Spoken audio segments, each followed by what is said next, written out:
नमस्कार दोस्तों। कक्षा 10 साइंस के दूसरे अध्याय के प्रश्नों की बातचीत चल रही थी। देखिए प्रश्न संख्या 1, बेकिंग पाउडर के दो प्रमुख घटक लिखिए। कौन कौन से घटक हैं? एक NaCl sodium chloride, CO2 NH3। ये क्या है? बेकिंग पाउडर के दो मुख्य घटक है। प्रश्न संख्या 2 देखिए, अम्लीय ऑक्साइड के नाम लिखिए जिनके द्वारा अम्लीय वर्षा होती है। कौन कौन से हैं? सल्फ्यूरिक एसिड जिसका रासायनिक सूत्र H2SO4 होता है, और नाइट्रिक एसिड जिसका रासायनिक सूत्र HNO3 होता है। इनके द्वारा अम्लीय वर्षा होती है। प्रश्न संख्या 3 देखिए, दो संश्लेषित सूचकों के नाम लिखिए। मेथिल ऑरेंज और फिनोप्थेलिन। ये क्या है? कृत्रिम सूचक है या संश्लेषित सूचक है। प्रश्न संख्या 4 देखिए, किसका पीएच अधिक होगा? रक्त अथवा आसुत जल। देखिए आसुत जल का पीएच मान कितना होता है? 7 होता है। आसुत जल का पीएच मान कितना होता है? 7 होता है। और रक्त का पीएच मान कितना होता है? 7.4 होता है। तो किसका पीएच मान ज़्यादा है? रक्त का पीएच मान ज़्यादा है। रक्त का पीएच अधिक है। याद रखना, आसुत जल का पीएच मान 7 और रक्त का पीएच मान 7.4 होता है। इसके अलावा देखिए, जठर रस अथवा नींबू का रस, दोनों में से किसका पीएच मान सर्वाधिक है? तो देखिए नींबू की रस का पीएच मान कितना होता है? नींबू की रस का पीएच मान होता है 2.2 और जठर रस का पीएच मान कितना होता है? 1.2 होता है। किसका पीएच मान अधिक है? नींबू की रस का पीएच मान अधिक है। कितना है? 2.2। और जठर रस का पीएच मान कितना है? 1.2 है। प्रश्न संख्या 5 देखिए, किसी विलयन की उदासीन प्रकृति के लिए पीएच का मान कितना होता है? उदासीन के लिए पीएच का मान कितना हो जाएगा? 7 हो जाएगा।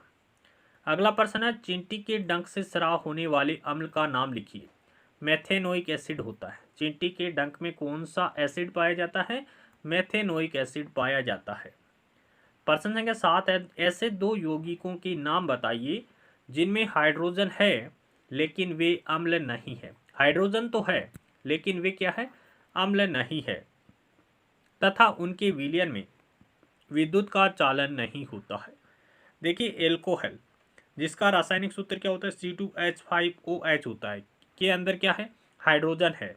इसके अलावा ग्लूकोज है C6H12O6, इसमें भी क्या है? हाइड्रोजन है। हाइड्रोजन के कितने परमाणु? 12 परमाणु, इसमें 5 है।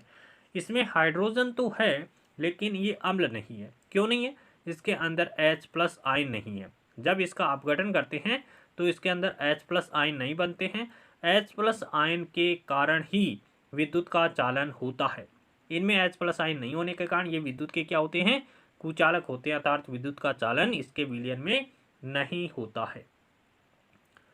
प्रश्न संख्या 8 देखिए, हाइड्रोजन आयन की सांद्रता मापने की विधि किस वैज्ञानिक के द्वारा दी गई थी? तो ये सोरेनसन के द्वारा दी गई है। प्रश्न संख्या 9 है, नींबू की रस का पीएच मान कितना होता है? तो नींबू के रस का पीएच मान है वो कितना होता है? अभी बताया था 2.2 होता है। और इसकी प्रकृति कैसी होती है? एसिड प्रकृति होती है, अम्लीय प्रकृति होती है।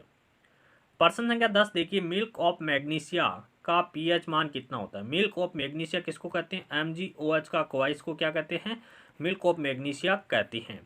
और इसका उपयोग किसमें करते हैं? अपाचन में किया जाता है। तो मिल्क ऑफ मैग्नीशिया का पीएच मान कितना होता है? 10 होता है। इसका मतलब इसकी प्रकृति कैसी है? ये परबल सार है। कैसा सार है? ये परबल सार है। परबल सार होने के कारण पेट की एसिडिटी को ये ठीक करता है।